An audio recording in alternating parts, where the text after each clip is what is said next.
Você provavelmente já ouviu falar sobre a Organização das Nações Unidas, a ONU, mas você sabe como funciona a sua atuação nos conflitos? E você já se perguntou se existe alguma limitação para isso? Oi, meu nome é Maria Luísa, eu sou estudante da quarta fase de Relações Internacionais na Universidade Federal de Santa Catarina. E nesse episódio da série Crises e Conflitos, eu vou te explicar sobre as limitações da ONU no conflito Israel-Palestina nos últimos meses.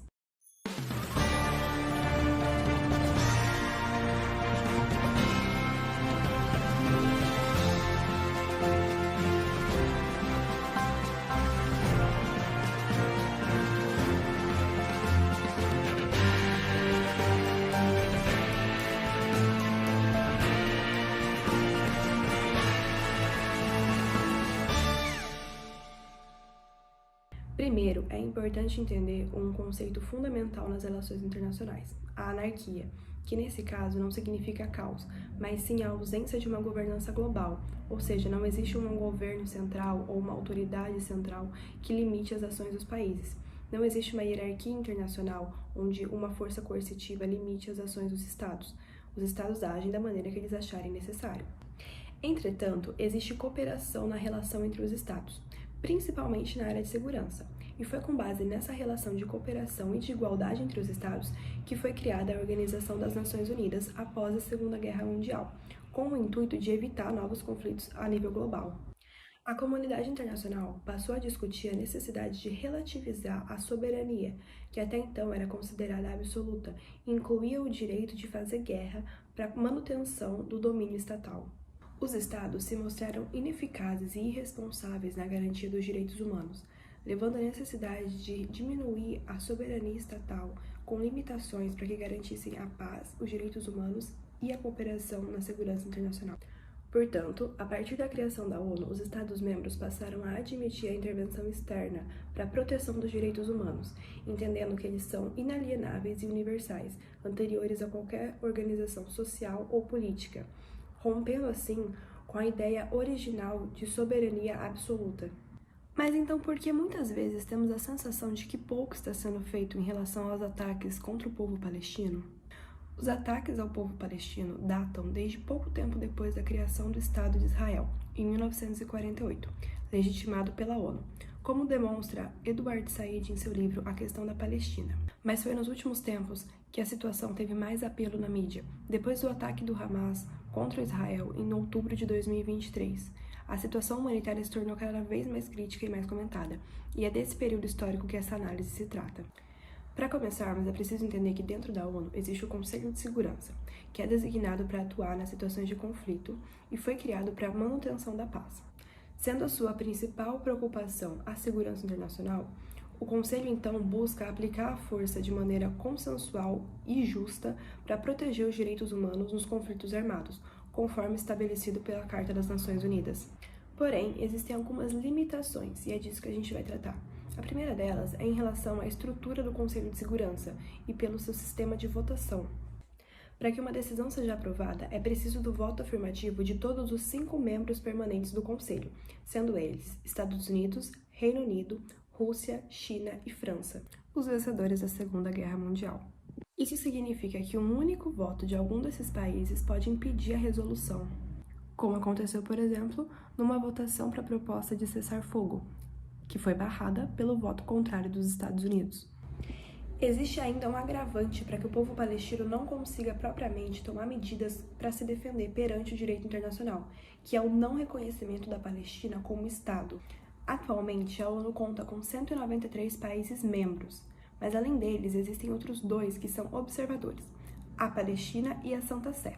A diferença mais básica entre um Estado-membro e um Estado-observador é o poder de voto.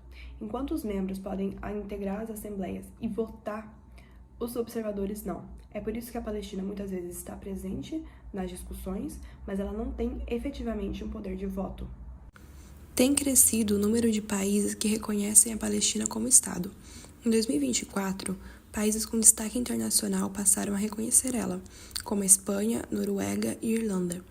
A grande parte deles reconhece tanto a Palestina quanto Israel, como é o caso do Brasil, mas ainda é preciso que o Conselho de Segurança aprove a sua criação através da votação. O status de observador não impossibilita apenas a votação, mas também a apresentação de propostas. Por isso, cria-se uma situação de dependência, em que a Palestina fica dependente de outros estados para que eles levem as suas questões para debate dentro da ONU e faça as denúncias nos tribunais internacionais.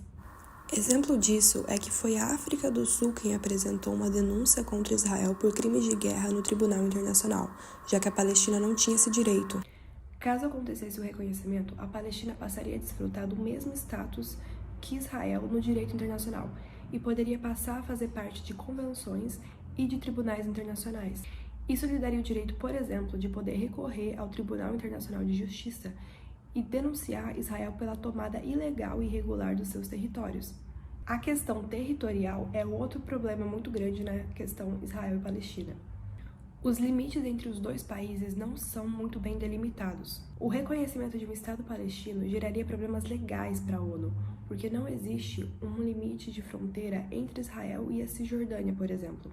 A fronteira entre Israel e Gaza é reconhecida pela retirada unilateral de Israel em 2005 do território. Esse fator territorial complicador se dá porque na criação de um Estado, consequentemente, outro Estado deveria perder seus territórios. Esse é um ponto crucial, porque para um território se tornar um novo Estado, significa que outro Estado já existente vai perder parte desse território.